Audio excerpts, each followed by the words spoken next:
Ladies and gentlemen, it's my privilege at this time, in the absence of Mr. William DeMille, to present to you Mr. Louis B. Mayer. Mr. Mayer is the gentleman who originally conceived the idea of the Academy of Motion Picture Arts and Sciences. It was through his hard work and earnest efforts that this great organization has come into being. Mr. Mayer is also the vice president of Metro-Goldwyn-Mayer, whose artists won 3 of the first awards of the Academy this year. Mr. Mayer has something very interesting to say to you, and will later present an award to one of the winners. It's with great pleasure that I introduce Mr. Mayer.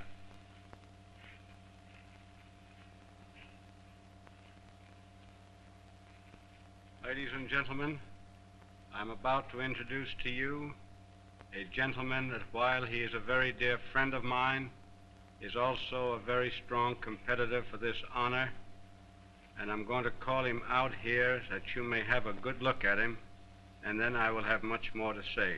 Mr. Laemmle, I want to present to you Mr. Carl Laemmle, who is a real pioneer in the art of motion pictures, as well as the president of the Universal Film Corporation, whose company produced that marvelous production, All Quiet on the Western Front, which the Academy has privileged me to bestow upon Mr. Laemmle through their vote, that's the picture they acclaim as the greatest achievement for the year. I might also add, Mr. Laemmle, that many of the great writers in magazines have asked this picture receive the Nobel Peace Prize of the year. And it's with great pleasure that I give you this presentation of the bronze statuette, which is an indication that the Academy, as well as the entire industry, consider that you've produced a real epic and fine achievement. Thank you, Mr. Mayer. I wish I knew how to express what is in here, but I just cannot do it. Next to my becoming a grandfather recently, this is probably the proudest moment of my whole life.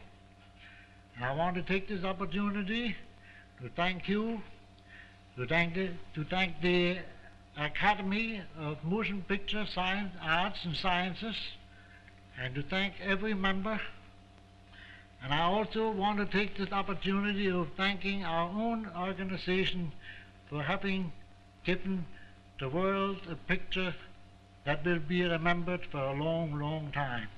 Thank you again. Oh, well, sorry I didn't win it, Mr. Laemmle. I know no one else I'd rather have beat me than you. Thanks very much.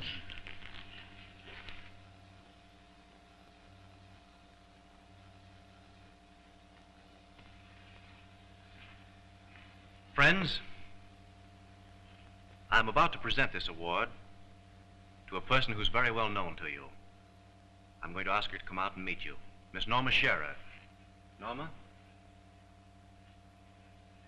I have already briefly outlined to these ladies and gentlemen the manner in which we bestow these awards. I'm going to repeat for your benefit that you were nominated by the Actors Branch of the Academy, in other words, by your fellow players, to receive this award for the outstanding performance by an actress for the past year because of your fine work in The Divorcee. This nomination made by the Actors Branch was later voted on by the entire membership of the Academy, consisting of 700 or 800 active persons in the motion picture industry. And it is their will that you receive this award for the outstanding performance by an actress for the year 1930 for your work in The Divorcee. Thank you. I'm very thankful to my fellow workers for the great honor they bestowed upon me. In taking this award, I feel I'm sharing it with the directors and the writers and the fellow actors whose encouragement made possible whatever degree of success I may have attained. I should like to uphold the position of my sex, but for once a woman is at a loss for words to tell you just what this statue means to me. In encouragement, inspiration, and gratitude. Thank you, Norma.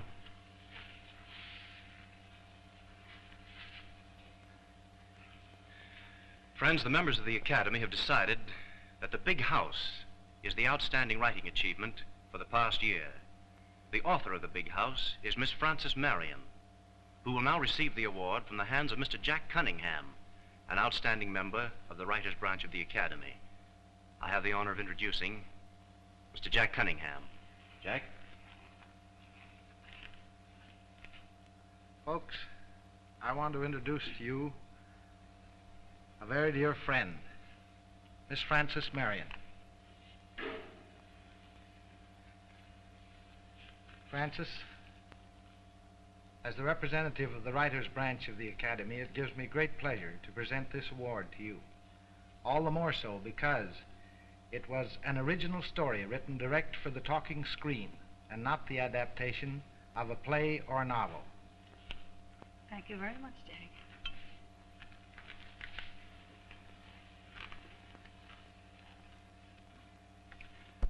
Friends, I'm sorry that a number of the winners of the awards cannot be with us here to meet you and speak with you personally, but I'm sure you'd be interested in knowing who the rest of them are. Mr. George Arliss received the Award of Merit for the outstanding performance given by an actor for his work in Disraeli and The Green Goddess. Mr. Louis Milestone, the director of All Quiet on the Western Front, was given the award for the outstanding achievement in direction. The outstanding production, of course, you've already heard, was All Quiet on the Western Front, for which Mr. Laemmle received the award. The greatest achievement in cinema photography was given for With Bird at the South Pole, which was photographed by Mr. William Vanderveer and Joseph T. Rucker jointly.